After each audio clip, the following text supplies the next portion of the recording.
நேத்துல இருந்து சித்திரை மாசம் ஸ்டார்ட் ஆயிடுச்சு. சித்திரைனாலே மதுரைக்கு களை கட்டுற மாசம் இல்லையா? இது வாய் பண்ற மாசம் இல்லையா நம்ம மதுரை மக்களுக்கு.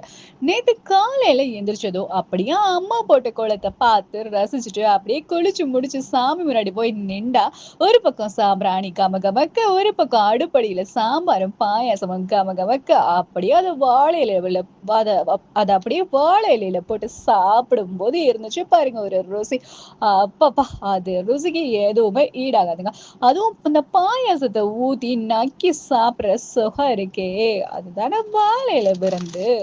அப்படியே போன சித்ரா ஒன் வைப்ரேஷன் மைண்ட்லயே கன்டின்யூ ஆகி இன்னைக்கும் காலையில எந்திரிச்சு பார்த்தா, அம்மா போட்ட அதே கலர் கோலம். ஆஹா!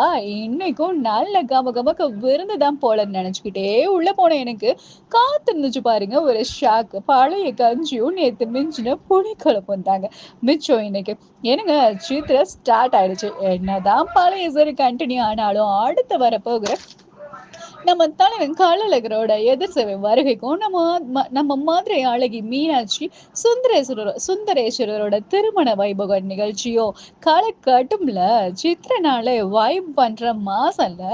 எல்லாரும் நான் எப்படி வைப் பண்றதுக்காக காத்துட்டு இருக்கேனோ அதே மாதிரி நீங்களும் காத்துட்டு